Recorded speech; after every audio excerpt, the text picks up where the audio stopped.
Head down into the camera, it's fine. And then look down, go down with your head. There you go. There you are. There we go. Hello, I'm Vladimir from Stock Doctor. Welcome to the Cherrywood Podcast with me, Rachel Burridge. And me, Simon Burridge. Okay, go on then, Rach. Right, so this is Vladimir. He is the Stock Doctor. Where did it all begin? Tell us a little bit about the company, what it does, how it formed, everything like that. Sure. So my background is all kind of investment banking and investment platforms and such. So graduated from University of Dundee doing financial economics. Always wanted to go and do something kind of financial market related. But then it was quite a struggle actually get into the financial services industry. Didn't realize how competitive it's going to be. Yeah. So ended up working in a cafe actually for a year just to get into kind of the stocks and shares kind of business. Yeah, and the only way I got in was got a friend of mine coming in from my course with his team, and they said, "Oh, you're still working here?" Yeah. I said, "Yeah." So it's a struggle to find any kind of graduate jobs and stuff like that. It's like, "Oh, I know what." Sorry to stop you, but this is why I introduce people, because you say Stock Doctor. What you meant to do is ask him how long it is before the sign falls off. Sorry, mate. How long do you reckon before that sign falls off of there? We'll give it 20 minutes. 20 minutes? Okay. We're going to go to our sponsors. Sorry. This is why I do it. This is why I do it and she doesn't do it. Gave her a chance. She's failed. So, yeah, we'll go to the sponsors, come back, and then we'll talk to Vlad. All right? Okay. Today's sponsors are Dimodici Associates, Chartered Structural and Civil Engineers. Based in the UK with a worldwide reach. Visit their website on dimodiciassociates.com. New Digital, helping businesses build their online presence with web design, SEO, Google Ads and social media.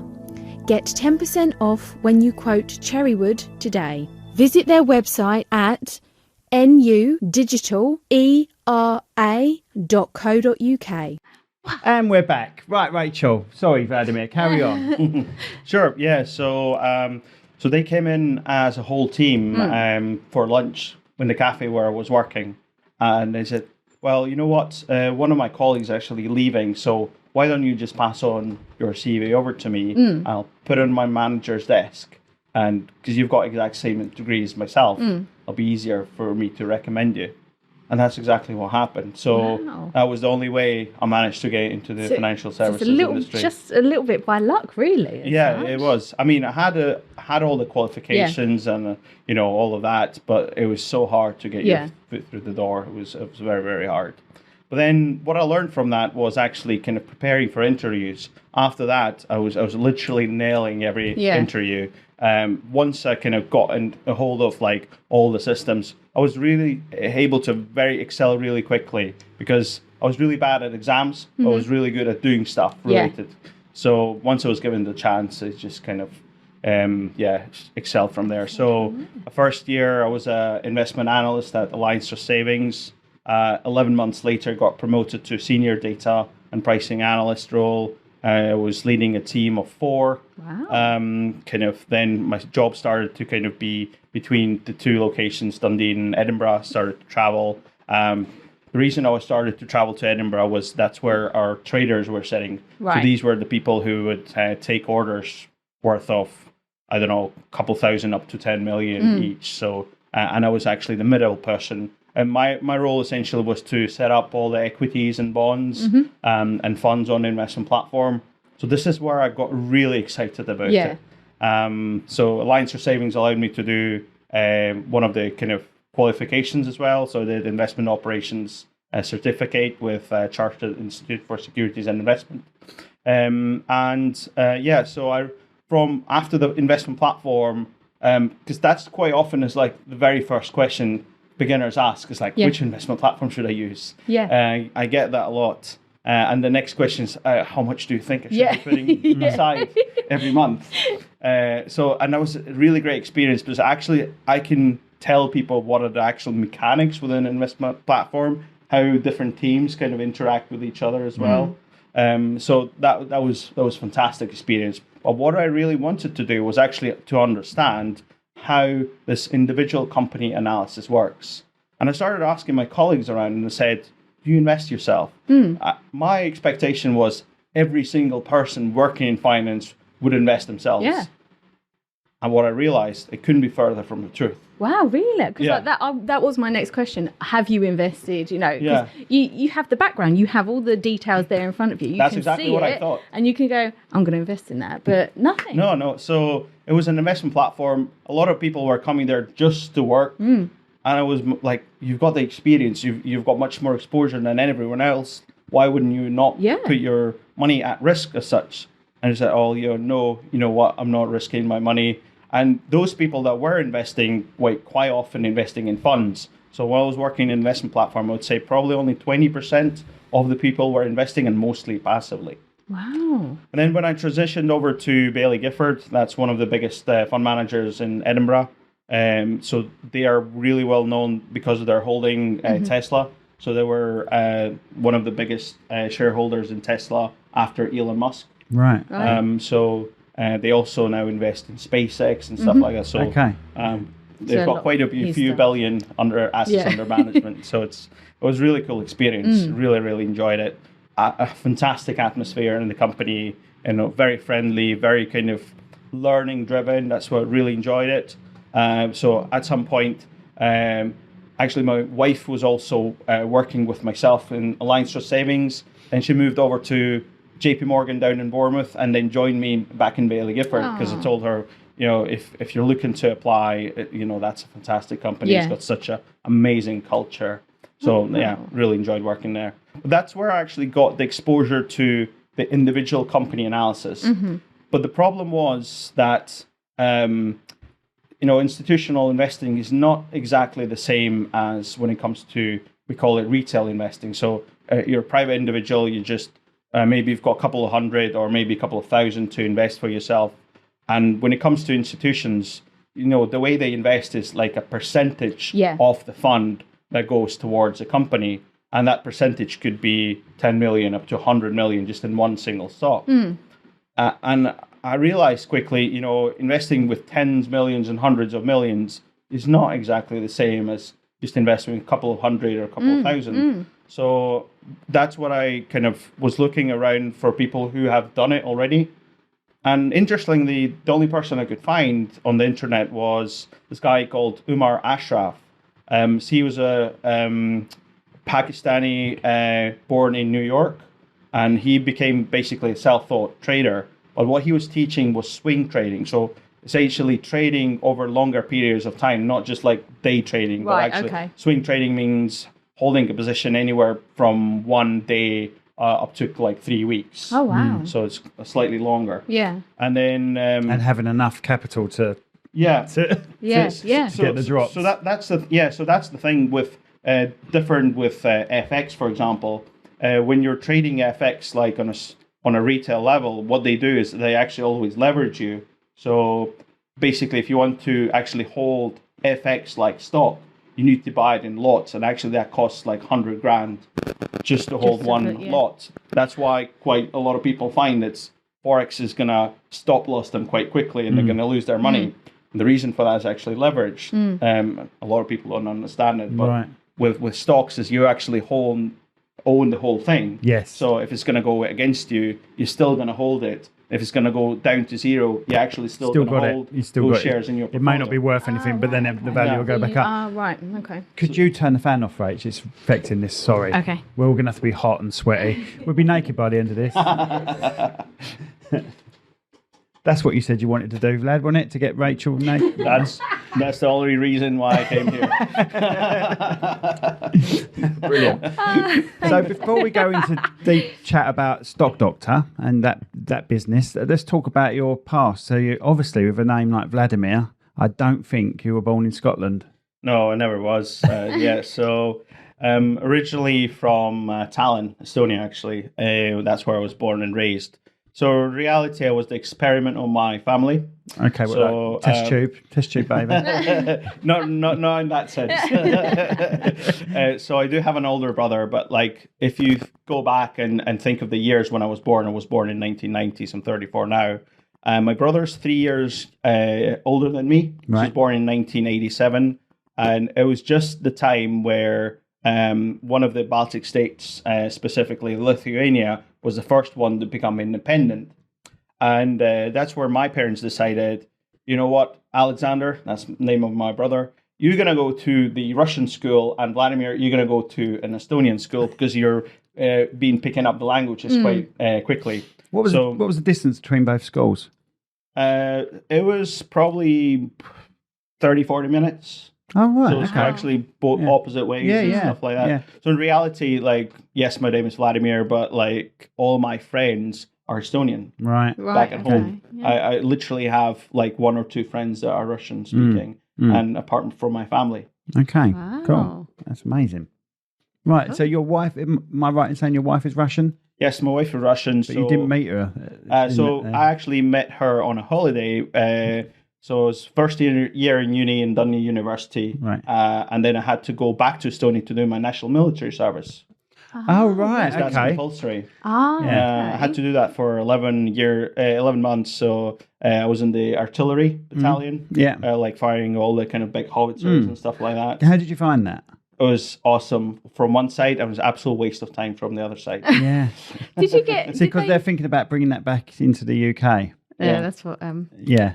So we don't do politics too much, but they are thinking about that, aren't they? I think the thing with military in general is there's a lot of organizational stuff that happens in the background, but a typical soldier doesn't see that. What he does, he just stays in the bunker or wherever he has to stay and waits for the command. For the order. And then actually what happens on higher levels, they do all the planning. So I was lucky enough to actually be in the tent with all the journalists because my position was one of the highest ones you can get in the Estonian army while you're serving your 11 months. How do they divvy out the positions then? So it's based on some of the exams that you do. Right, okay. So you get like physical tests, you get kind of some writing to do, understanding different kind of weapons, machinery and stuff like that. And based on that, you're kind of given like a grade, and then they then decide you whether you're going to be a officer or you're going to be a driver. So that's where kind of the division happens. And quite often the guys who would normally go into university end up going for the sergeant kind of course, and the guys that are more like college and that kind of end up being the drivers. Because there's a lot of driving needed to be done. So you didn't fancy staying on and being in the military? I think the most cool stuff that I found there was like the special ops. Right, okay. So we were offered kind of to become the special ops as well. And like we were kind of shown the guns that they have. It was absolutely not from this planet. Kid you not. Really? But they're kind of, the difference is they don't have the name badge. They're just like a number. Wow. So they get their like names and stuff deleted from all the records and stuff once you make that commitment. Really? You're there. So you're not even allowed to talk about some of the weapons? Well, yeah, there's secrecy documents that I've signed, so unfortunately really? That's amazing. They last for like around 60 years. Really? Yeah. That's cool. Now, you wouldn't have thought that, would you, when you're just doing like military service? Well, it's compulsory, right? Yeah, but you wouldn't have thought they would have been given that sort of, that much information on... You'd have thought they'd just be given a gun and a knife and just go, let's say you use it properly. That's what I just think of military service as something like my dad did. Do you know what I mean? I think my dad just missed out on military service saying that. But you'd think, you just think they're just running around in fields showing you how to combat, I didn't think it would be that in depth, the information. It's actually quite in depth. You'd be quite surprised, yeah. And could you, if you wanted to, stay on? Definitely, yeah. I think I had the prerequisites kind of to stay on, but I mean, in order to get into the special ops, you have to do like a 2-week exam, right? Which is absolutely insane. Messes with your brain, messes with your body, all that, and that's all they try to test you. Yeah, they're trying to break you exactly. And we've seen some videos as part of that kind of exam as well. absolutely horrendous. I mean, I've heard stories from people in the military and stuff like that they used to put you in like bunkers, fill it up with water, and you had to hold your breath for so long and then try and get out. And it was a tube this big that you had to crawl up and stuff like that. And it's really tough. They do try and break I remember you. from one of the videos that they showed, actually, they were so kind of sleep deprivated, and all I had to do all night was there was like a little duck from like the Kinder Surprise of thing that you turn it up and it kind of do this. Let's keep going. Yeah, Oh and my you'd God. have to do that for all the time you were supposed to sleep. Oh my God! That is just listening to that breaks me. Oh, I feel rough just thinking about that. I might get him to do that tonight. I've wound a few of them things up in my time, all my kids. Oh my that's God! that's unbelievable. What was I going to say? So, did your brother have to do the same thing? It's only a school thing, No, wasn't it? so he actually skipped it because it was like some medical tests and he didn't pass. Oh, right, So okay. he was the only one in family who had to do that as well while I was here in Scotland studying for my university degree. So I decided kind of to do it between my first and the second year. And then that's exactly where met my wife. So they allowed you to do that. University Yeah, sort of gave they you did. like a sabbatical almost or whatever. Yeah. they call It was just like a year off from uni. Yeah, they were absolutely fine with that because I had all the documents to show them. So how did you say no to the army then? How did you say I don't want to do this anymore? Well, just You give don't. you the option. You just There's walk no away. option. Oh. It's compulsory. No, after afterwards. you sort of done your Oh. how like when are they fine with you doing it? Is it like do you have to do a certain amount of time there, like 6 months, or is it a year, or Yeah, so there's basically 2 or 3 times when they take you. The one main one in July, and if you're being taken in July, then you'd normally serve for 11 months and you'd be free at start of June. And then the second intake, I think, is either end of October, start of November. Then you'd be serving 8 months only. oh right, But okay. then you're not really able to progress in terms of the ranks. right, okay. So you've got a bit of limitations. So when you're taken, you're literally taken away. You can't go back home. Is there a leave? Well, there's or- basically like specific small little cards that allow you to go out from the zone. Yeah. And every week there people were chosen who would go out. All right. There was only a certain number of those little cards. Wow. So is that based on how well you? Yeah, it was all based on your marks, your performance, all that. Yeah. Blimey. I didn't then- think we'd be getting into this sort of conversation. So then after your 11 months was up, it was like see you later, goodbye. It was interesting time. Yeah, it was weird. Having spent so much time in a slightly different kind of world space. Once you're there, there's no one that could explain it. But once you're there, you'd understand it. And then once I was free, it's like, wow, you can do all the stuff that you were not able to do before. Yeah, I suppose. Yeah. And I think there's a bit of like gratitude to that as well.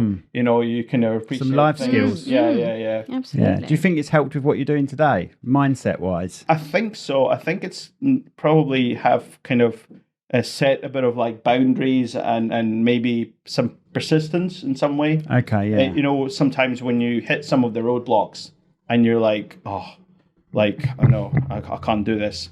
This has probably given me this kind of, no, you got to break through Okay. it. Yeah. That's good. Kind of attitude. Yeah.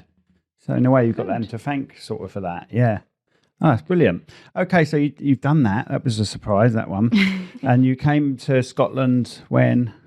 So I came back. Sorry, let's jump back before military service. So when did you come into Scotland? When did you... So I came actually to Scotland. I think it was first time I visited Scotland was 19th of April, 2021. Makes me laugh. I've never been to Scotland. 2011, sorry. I've been all around the world. I've never been to Scotland. Right. come Okay. and visit me. 2021 you came. So was it a family Sorry, decision? 2011. It was your parents' decision or yours? It was completely mine. Oh, right. It Okay. was So your completely parents are mine. still home. Yeah, they were completely against actually me coming over to Scotland because Okay. what they said was, we're not going to finance your trip. Okay. That's So nice. not going to finance your studies. The only thing that really attracted me back then was I had a choice between England and Scotland. Right. Okay. And He chose wisely. I chose wisely Scotland because there were no fees. SAS would pay your fees. Oh, of as course. the Yeah, because that European used to be like Yeah. that. And Yeah. Yep. It's not longer a thing, but yeah. I think it was used to 20 be. years ago, roughly, that you started having to pay. Yeah, probably about 20 years ago. But it used to be free. English universities. So in terms of like having debt and all that, I was like, no. Like, I would rather not have debt. And then what I ended up doing was there were restrictions that you could work for 20 hours only as a student. So what I did was I found 2 jobs, was working 20 hours at one and 20 hours at the other. So I was working full time while I was in uni. And one of them was a coffee shop, I imagine, yeah? It was cocktail bars, coffee shops, kind of, that kind of bar work mostly. Okay, so you know how to throw it around and do some... Yeah, I can do that, yeah. If we'd known, we'd have bought the old... I was the president of the bartending society in uni. Here we go. So you can make a mean cocktail then? Quite a few, actually, yeah. And that's good to be Scottish as well. Which brings us... There's one called Volcano. It's quite an interesting one. You basically do a shot. The last drop is like grenadine, which just makes it like explode from all the layers. So it's quite wicked. I have to get you back to do us a little lesson. Cocktail lesson, yeah. Which brings us nicely on to he's bought us a gift, Rachel. Oh, thank you. Yes, I have. So this is actually a bit related in 2 ways. Oh. So it's a whiskey, Tamnavalin from the Space side. It's double casks. So it's been matured in American oak, which is kind of normal bourbon cask, and then it's been seasoned, now we call it, in a sherry cask, so it's been a finish. So quite a very classic from Speyside, kind of that's the most highly rated region in Scotland. But the other reason why I kind of brought this was my last job was head of portfolio management, working for a company that sells ultra rare whiskies to billionaires around the world. Nice. So I hopefully know a little bit about whiskey, so hopefully... that's really kind of you. Thank you. That's amazing. That's really cool. Thank you. Tempted to try it. I am tempted, which is why there is a glass there. But I don't know. Do you? Because I don't think I've ever had whiskey before. Well, I've only ever had... Well, this is single malt, and I've never had single malt before. I don't understand the malts. I don't either, so he can explain it to me. So what is a single malt? Essentially... single malt is there's 2 things. There's single malt and there's single cask. Okay. So these are kind of 2 things. I'm still just as confused. So single malt is it's all come from one distillery. What you call a blended whiskey, they would blend the whiskies from different distilleries together. Right. Okay. Yeah. Well, can I ask what like I know gin. Oh, here we go. She's going to say something stupid. Get ready for this. What is whiskey made out of then? So really, it's I don't know. It's the same thing. It's the grains that it's kind of made from. So you've got your kind of the main components, your water, very important component by the way, your yeast, and all your kind of grains that go into it as well. The kind of grains, they're not just normal. Grains, basically what they do, they water them and they start sprouting. Oh, yeah. And exactly at that time, they malt them. So it's called like the malted barley. Yep. So the reason why they kind of allow them to kind of sprout is that's exactly the time when there's most sugars within the barley. Okay. And for the fermentation process, reacting with the yeast, you actually get kind of more alcohol and the process is going on. Wow, I never knew that. So is this what you would drink at home then, if you had to? Do you drink a lot yourself? So yeah, I do quite a bit, but not like in big quantities. More rather, actually trying kind of new things. I've recently discovered a new kind of Scottish region for myself, the Campbelltown. Right. Probably the most kind of known whiskey from that region is Glen Scotia. Right. Okay. I don't know why, but I've been just loving that region recently. So. If you get hold of a bottle, then you know. So should we, if we do test this, are we meant to have it with ice, or what would you? Or if I don't open it, is it an investment? This particular bottle is not an investment, so it's made for drinking. It didn't like us that much, right? We're not going to pass this down to the. So in terms of investing, I believe there's a bit of like a golden triangle in terms of the most kind of highly rated brands in terms of investment. And it's a long-term investment. Yeah. So whiskey is not where you'd make a quick buck. So I suppose its value. Value is its age, is it? Yeah, just like wine, really. It's and rarity as well is a very big thing. Yeah. So I would say your Macallan, your Dalmore, your Balvenie, probably Glendronach as well, is probably some of your kind of most high-end investments. So, right. Okay. So rarity based on them. I'm going to use the wrong terms, but making a batch and then abandoning that batch quite quick. Something like, do you see what I mean? Mm-hmm. Making a small batch of something on a certain date. Yeah. And then, and so you've only got a small quantity of that. So based on its rarity, yeah? So, yes, but I think there's a lot to do with the history of distilleries, and that's why they're all so different. They've got their own kind of histories behind them. Some of the kind of rare casks that I've seen, the reason why they're rare is maybe the distillery is actually closed completely. Yeah. And it's been maybe 50 years since it's been closed as well. Yeah. So, finding stuff like that would be absolutely phenomenal. Brilliant. Oh, that's great. And you still dabble in this a little bit, don't you? Is that right? Yeah. Don't want to talk about any more of that? You don't have to if you don't want to. I don't know how dodgy it is.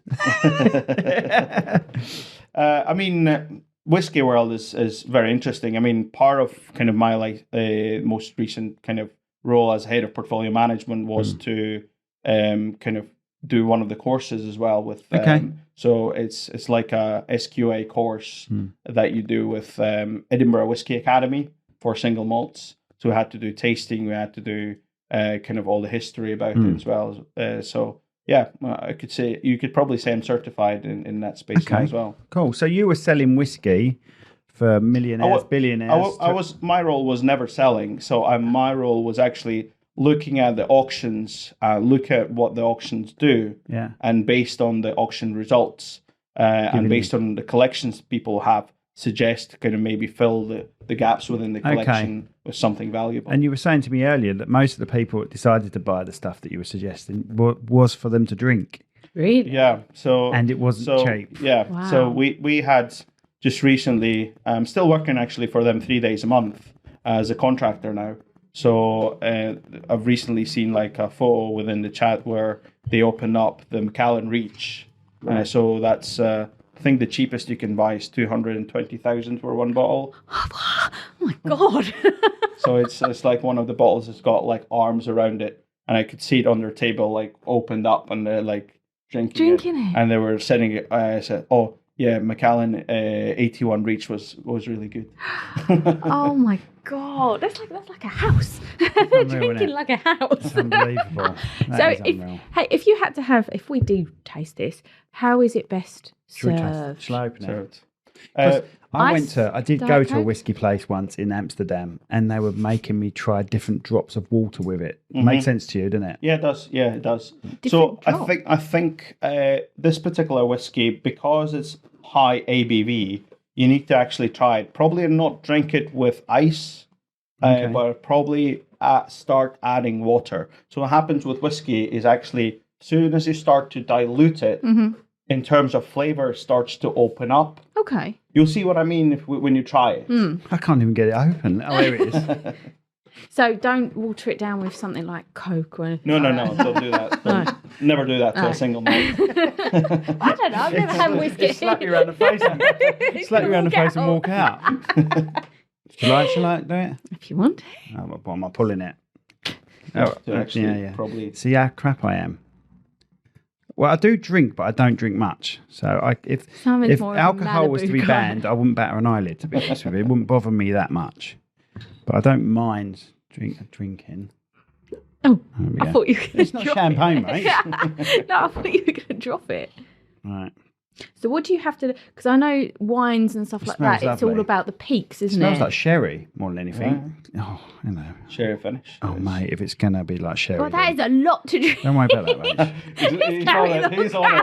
He's on it. By the end of this, I don't drink whiskey. He's like, by the end of this, I'm going to be naked, and it's nothing to do with the heat. It looks an amazing colour. Can you tell? That is really nice. Can you tell the difference between the colours? Can you tell if it's a really rubbish one or a really shitty one? I'm surprised by that colour. I'm not even asking you. Oh, right, So actually, the colour for the kind of high-end investors got a very significant role. Right, okay. A lot of the higher investors are always looking at kind of darker colours. Okay. This is actually quite light. We've got some that are pretty much like Coke, Right, as dark okay. as that. Really? Yeah, you probably would see some of them, like the Fitton Cairn. I think one of the kind of brands, I think they've got in the duty free, they've got a 50-year-old one, and it's like absolutely looks like Coke. Really? Wow. It's that dark. But we've got like, it's 50. This one's 40. Yeah. I knew you'd do that. I knew you'd do that, Rach. Well, it's really Yeah, look, all three of us sharing the same blood. Yeah, get it down your son. Get it down you. Oh, that's weird because I He know has that for breakfast in Scotland. I know with them. Oh God, She's got a husky. I know with wines you have to look at if you swill it round your glass, you have to look for the peaks and the in the Alcohol glass and content. stuff, don't you? I think it's alcohol content. Isn't it? I want you to now Right. you've tasted that, I want you to now water it down. Okay. Have a smell first of this. Here we go. A proper good smell. You don't have to drink it now. We've had have a good smell. Yeah. And then what we'll do is we'll add We're a supposed bit to be here talking about your stocks. Yeah, But sorry. we'll get there eventually. We'll get there. That is so So rich. now we're going to add a bit of water. Okay. And I want you to realise how this has like opened up that what I said okay. before. So if I can do this. It's okay. Ooh. That does change it though. Rachel is gets a bit smelling more- the watered down vodka. It gets a bit That more tastes good. fruity. Watered down whiskey, sorry. Vodka. Is the taste different as well? Yeah, it's a lot smoother. Is that right? Is she It's, right with that? it's not as harsh as it goes down. Oh, if yeah. that makes sense. Yeah, that does, It change smells it. fruity as well now. It Well, to changed me. the it's not as in your face, is it? Oh, that's far better like that. I There think you that's go. far better like that. So Yeah. it's not with every whiskey. You have to actually try it. Yeah. Whether it's good with water or without. That goes down Yeah. much easier on that. Don't drink it all, but you can't try.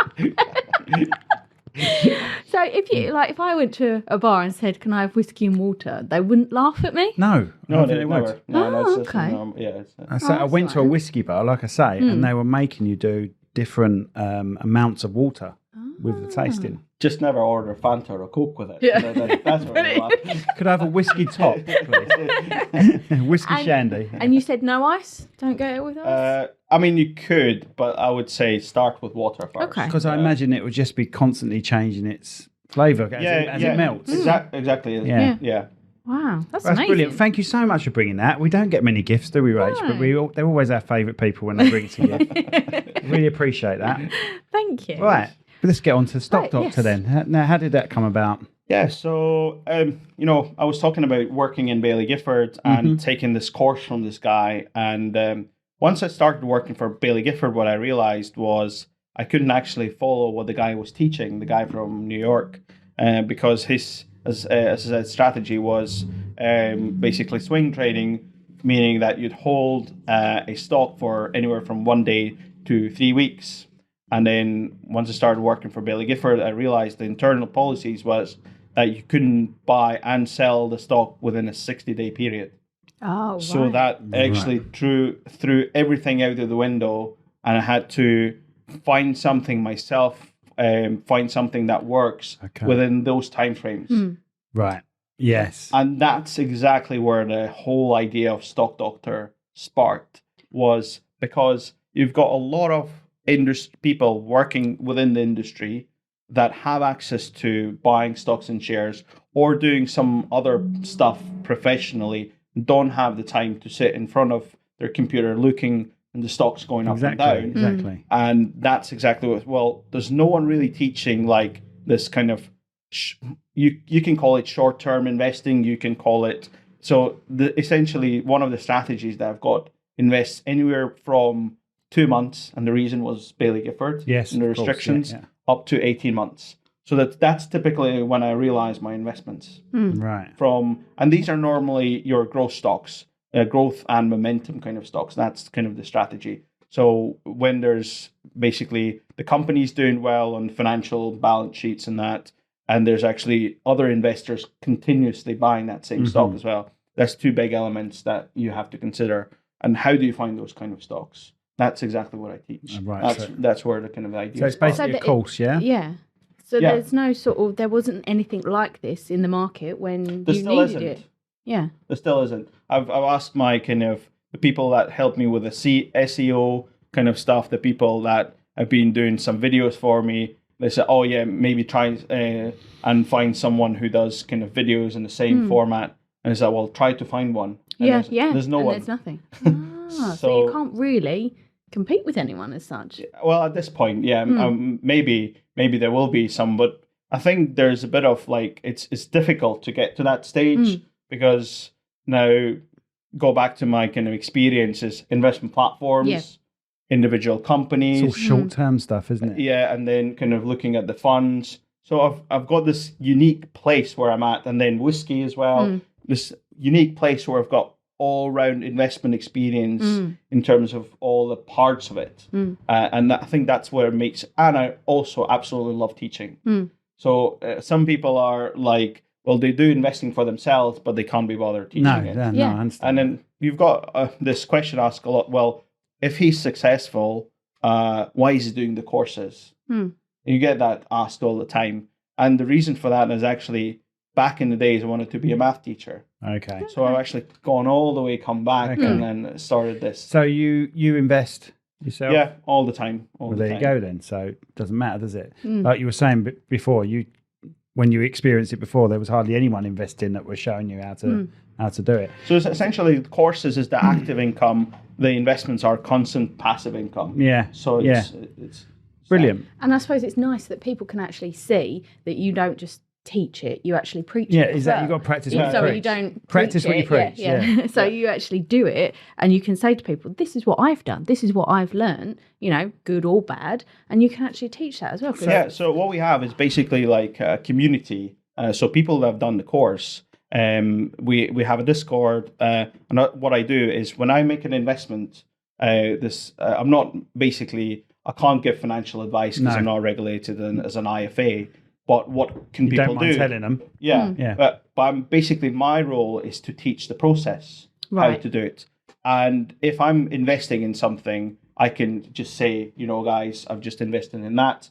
If you want, exactly what the process is. You have to go through your own numbers, but I will post it to kind of my community members as well. Yeah. Okay. So do you ever sort of, for someone, do you ever get sort of people that are real novices and have no idea what they're doing? Yeah, and you can teach so them from it was literally very interesting. Like, kind of the main client base that I've got is actually property investors. Okay. So I had someone on my course who's got more than 25 properties, and they've never dabbled into the stock market before. Okay. And they came back after the course and said to me, if they knew anything about the stock market, what they know today, they would never started their buy-to-let portfolio. Really? Because they've seen it actually worked within the space of they finished the course 4 or 5 months ago, and I've been constantly seeing dividends landing on their account every single month because they wanted to invest in specific stock that pays monthly dividend and is related to real estate. And we went through the processes and stuff like that, and he's invested now into that, and he's been apart from getting the capital gains, which is like the increase in the stock's price, they've also been receiving dividends every single month as well. Actually, the cash landing on their account. Nice. So someone that's starting out, absolutely no knowledge at all of how to deal with stocks and shares. Do they need any sort of background in your mind before they come to you for Maybe sort good of training? I think this is what was on my mind when I was creating the courses was really being that helping hand and hold people's hands while they're going through this process. Because if you start looking at YouTube videos, and it's an absolute minefield, minefield. Yeah, and that's exactly when I started off. I was looking at all those videos, And what was confusing was you've got one guy saying one thing, you've got other guys saying exact opposite thing, and you're like, so what's the truth then? So my role actually within this is not tell you what to invest in, what not to invest to, but actually create a framework where things are not just grey, they're completely black and white. Way past 20 minutes. I was thinking sorry. But it did smash good. It's all broken. You smashed it up, Carry on. Well, that was black and white as well, right? So it's basically creating that framework. We know when we're at school, we're learning the alphabet, we're just learning the basic rules. And that's the exact thing about whether you're learning how to play piano or any other musical instrument or anything else. What you need basically is a bit of a set of rules how things are done. That's what I was going to say. There's certain signs they've got to look for and things like that. So that's my role, is basically explain what is the white, what is the black, and then things will start blur themselves together and they will be able to kind of make out things from it. I personally wouldn't know where to start. So they're looking for certain signs before they invest, obviously, and they need to know where to look as well. I imagine they get all that information. There's a lot there. I mean, you need an investment platform. You need stock screeners if you want to invest in a stock, or ETF screeners or fund screeners and so on. Then you need methods how to compare investments between one another. You need to understand what your risk tolerance is. You need to understand what your return expectation is as well. So there's all these things, and when people kind of start off, there's just so much in there. I was just recently speaking to one of the other property investors, and they said they've tried to dabble into all these stocks, and they came back all the way back into just investing in passive funds because that has worked for them. And I said to them, well, that's exactly why people like myself started creating courses. It's very difficult to really kickstart it yourself because the knowledge on the internet is just so vast. That's very conflicting. That's the problem with the internet. Everything is conflicting. There's always 50% one side, 50% the other side of anything. It's a nightmare. I believe, see if you were to learn from someone how to invest, there's a couple of things I would be looking into them. First of all, are they actually making money themselves? Are they successful? That's number one. Number two would be, do they resonate with you as a teacher? I think that was probably one of the most important things. Everyone learns in different ways. Exactly. You know? So I might not be kind of your style of a teacher, but then you'd find your own.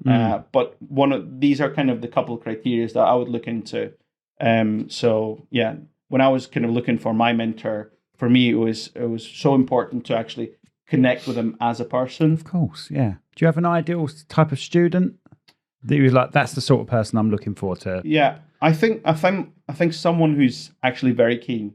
Yeah, I think the interest is the big driver. If you're there just to kind of to listen in and kind of not really start taking steps, probably not for you. It's the quick buck mentality, isn't it? Yeah. You need to be serious about it. You need to be also, apart from just learning the theory, that's what the Stock Doctor brand is about, is actually taking actions on what you've just learned. Yes. So it's very actionable in that sense. And what do you think they should start with, that money-wise?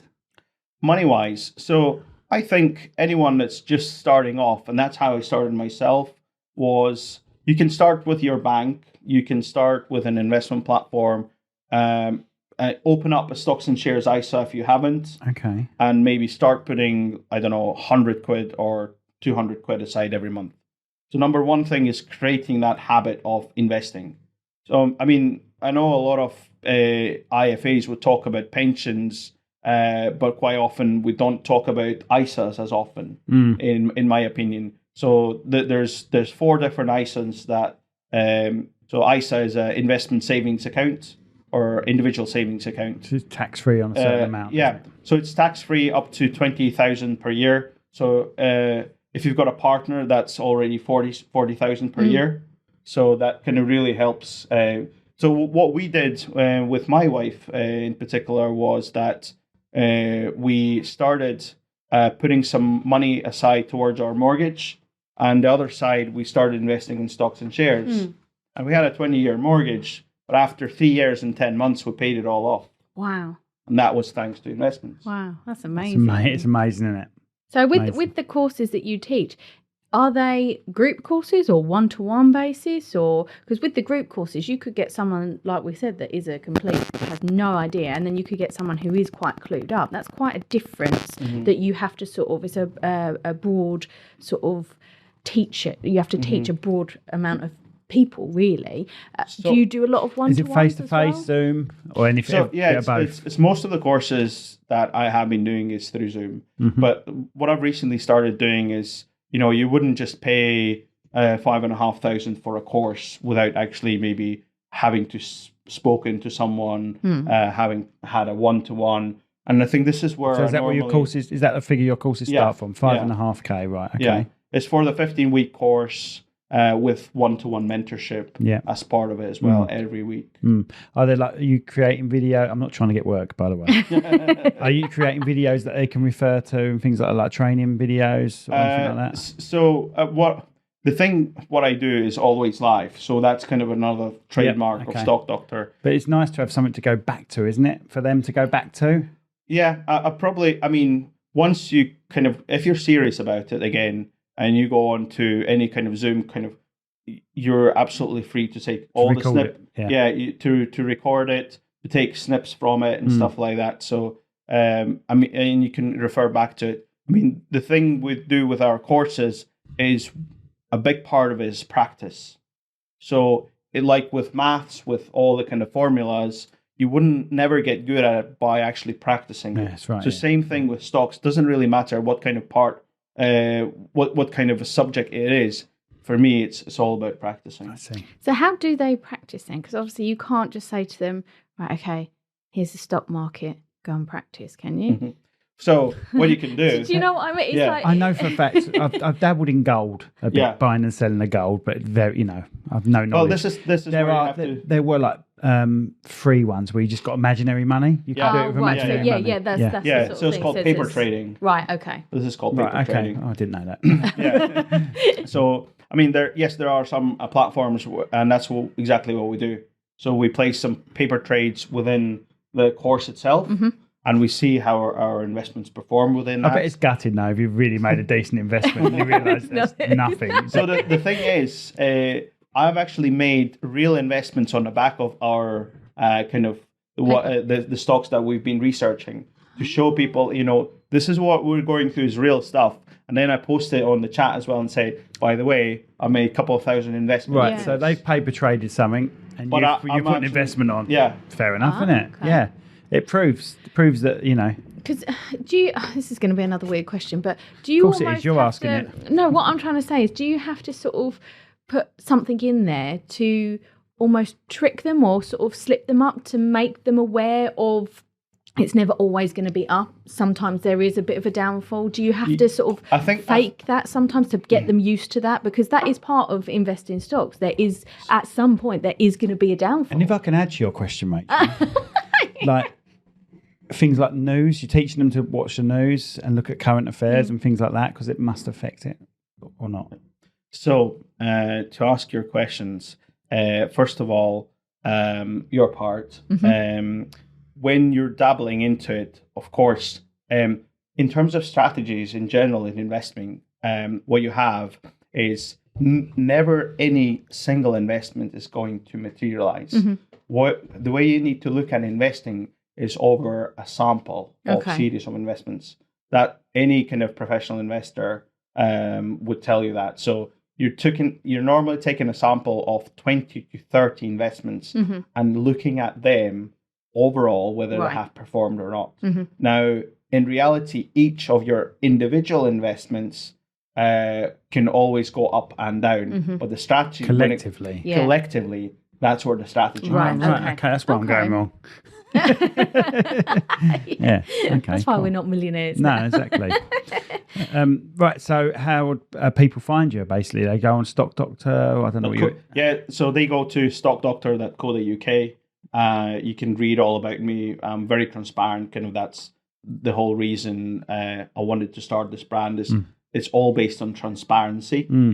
Because I find there's a lot of people just teaching stuff without maybe having the knowledge, not worked in the financial services, just selling courses and stuff like that, not actually making money in the markets and so on. Yeah, so are you on Instagram posting sort of updates and tips or anything like that? I'm actually very low key on all the social media because I feel like a lot of the traders have created into you need to have a mansion, you need to have a Lamborghini, and you need to have a skinny model next to you, and that's you successful. Yeah. So I don't want any of that. And I want to be very different. I want to be authentic. I just want to be me. I want to not kind of just to be a person and someone people can actually very easily connect with.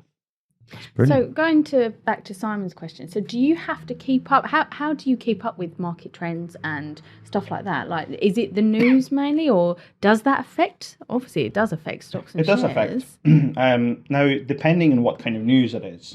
So if we take it back to COVID times, I actually sold my whole portfolio when Italy went to the lockdown. Oh, right. So quite early on then. So quite early on. So, because I could actually see that, this is not just a virus. Yeah. I was in China. I spread all the way to Italy. It's going to go. So you sold it all?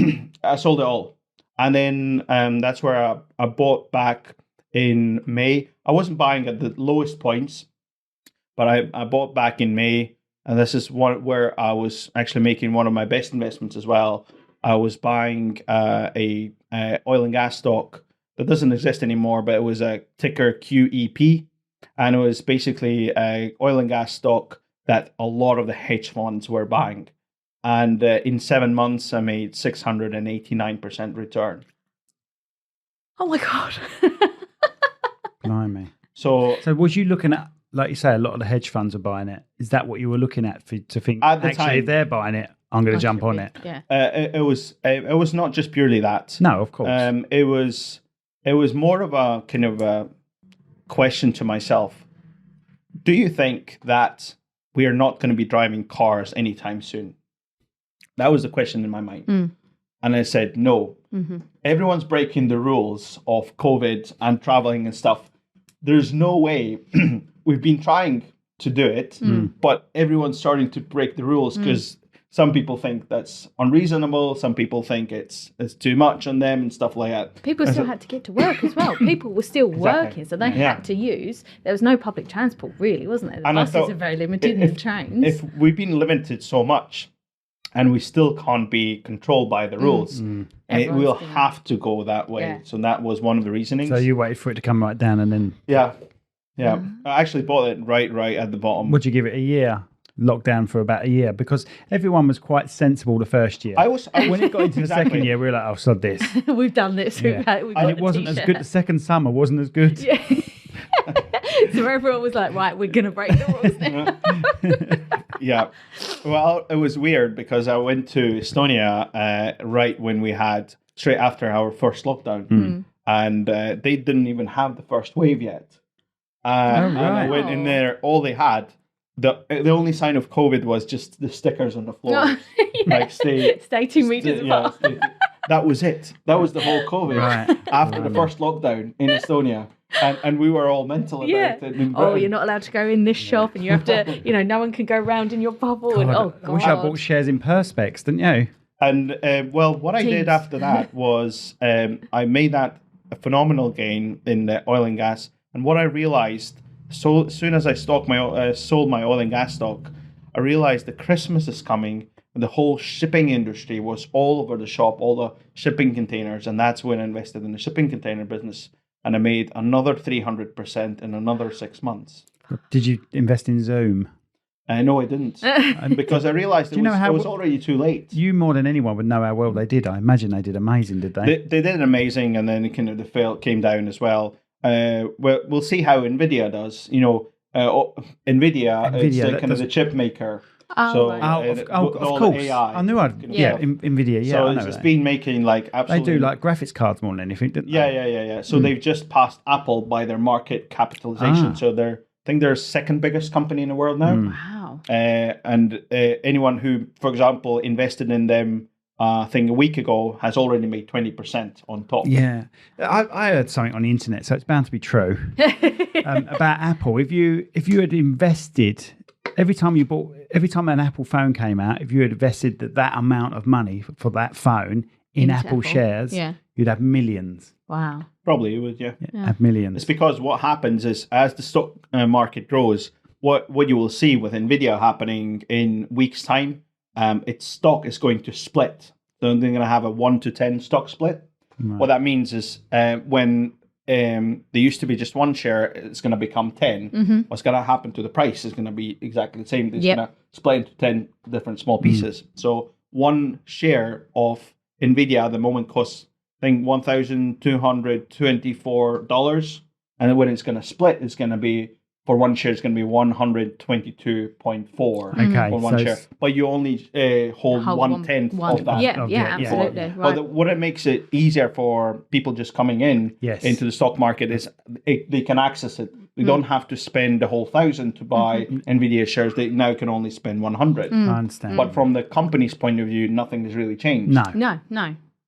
So quite often what you have is a very attractive time where some institutions sometimes sell their stock exactly at that time because there's a rush of people, buyers coming in because now it's cheaper. It's cheaper, but they have the buck and they just log all their shares.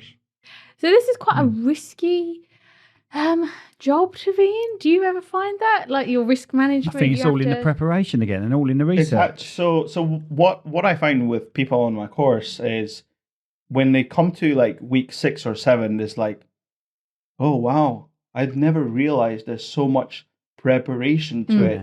You have always so number one thing when you have decided for what stock you're going to go for, number one rule is set your stop loss.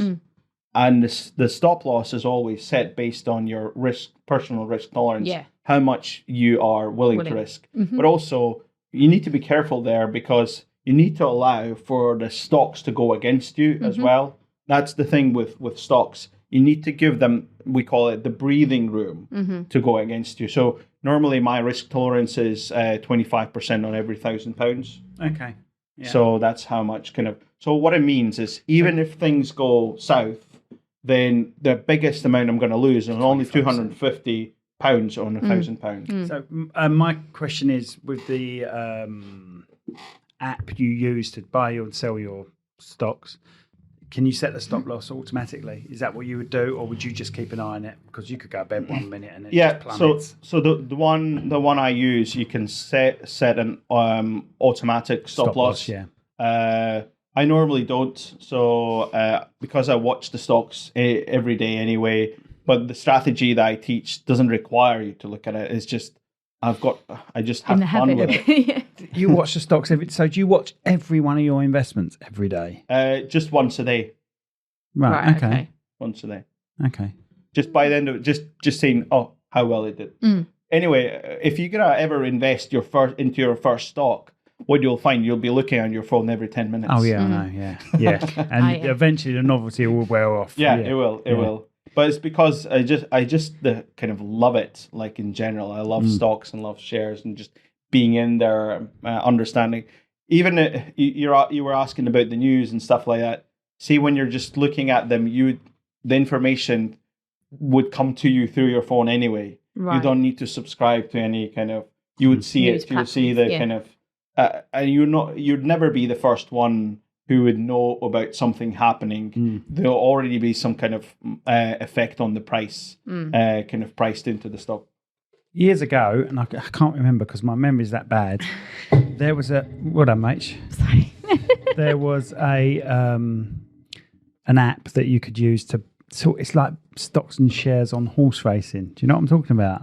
While the race is actually going on.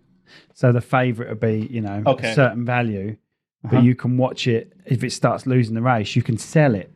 You can sell the bet. Yeah, Do you see what I mean? You can buy and sell the bet while the race is going on. Oh, okay. And these guys would look to see, that horse looks really sweaty before the race. It may be the favourite, but it's sweaty, so that means it's going to not do as well as you think the favourite's going to do. So they would sort of back it, go against it, and so you can literally do stocks and shares on anything in a way. Yeah, but this is where you need to have a close eye, and this is basically the Formula One of stocks and shares, what you're talking about. Right. And I mean, the most money you can do in stocks and shares is actually in stock options. Right. Okay. So essentially, a stock option is like a insurance contract, and you pay a premium essentially for it, but you don't pay the full. For example, Nvidia shares we were talking about, they were $1,224 per share. Now, if you were to buy an option on Nvidia, then that would only maybe cost you, I don't know, 50 or 100 quid. Yeah. Because it's only a part fraction of a share. of the. But what's the good side of it is when Nvidia goes up by $1, your option's going to go roughly by 90 cents. So you get the benefit of the increase in the price almost equal to the share by not having to spend all that capital. So making 100% on stock is going to be much harder than doing 100% on the stock option. Yeah.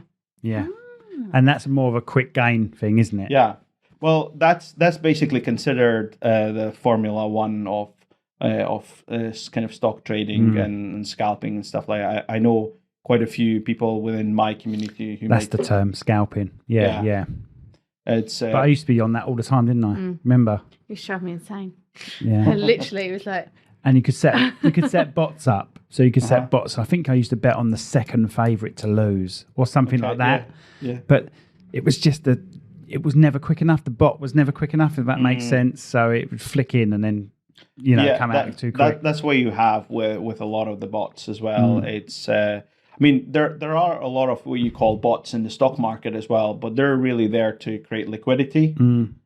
So they would only buy. Basically, there's a lot of high frequency trading, we call it, happening. And high frequency trading is when there's a computer located very, very closely to the actual stock exchange servers, so that kind of the interaction is super quick, is like microseconds essentially. And they would know that your trade is coming in, and they would do a trade in between within microseconds. Wow. It's that's what I'm saying. That's Formula One. Wow. That's unreal. That's amazing. Because I remember setting stop losses for gold as well, but that still isn't quick enough sometimes, because you can have a news report come in, it plummets, it goes straight past your stop loss, and when you've turned it off, when it's automatically turned it off or bowed out, it's gone way past still. Yeah, it's crazy. It's hard. Yeah, it's hard, but yeah, that's why I say we normally, I don't normally kind of place the stop losses on the investment platform itself. We call it the mental stop losses. Right. So you then come in yourself as a human being and you click the button when to sell. So you control it. But your thing is a bit slower, isn't it? It's way slower. Yeah. As I said, it's for the growth strategy, it's anywhere between 2 and 18 months to realize. And there's another strategy that I teach as well, which is income strategy, which is specifically invests in stocks that pay dividends. Right. And the question is, how do you invest in them? So most of those you can probably hold more, probably like your lifetime. Okay. So they're very, very long. Blimey. But they're kind of, what their attractiveness is that they're constantly paying you dividend. And apart from just paying you dividend, they will be increasing that dividend as well.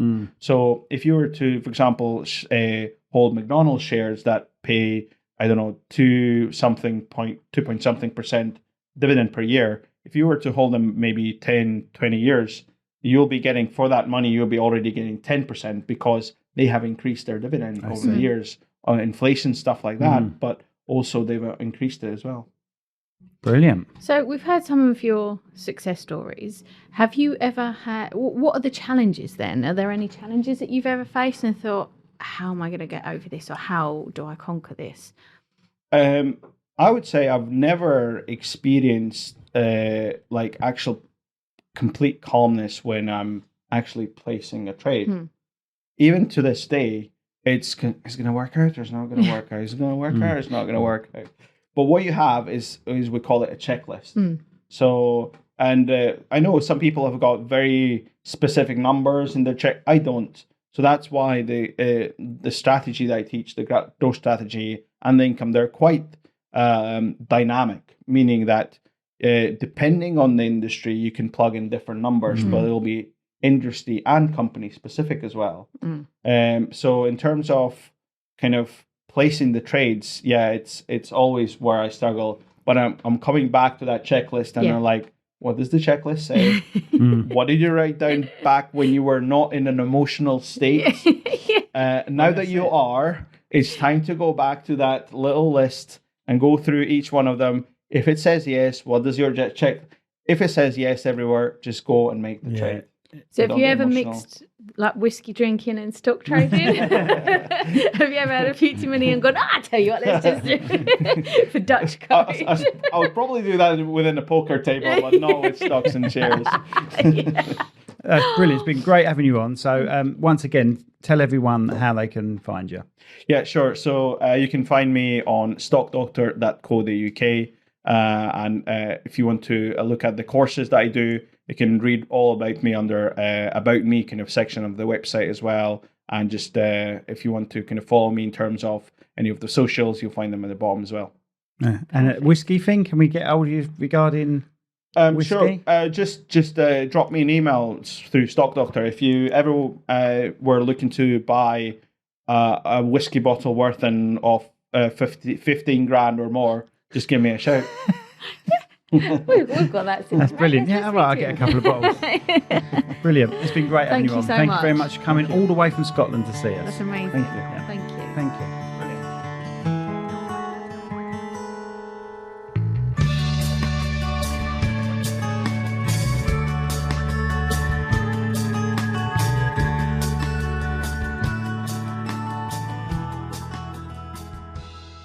This podcast has been brought to you by Snug Dubs Camper Van Hire. Roam the world, park anywhere. That's snugdubs.co.uk. This podcast was brought to you today by Austin's Eatery on Station Road, Strood. Try the Viking Challenge.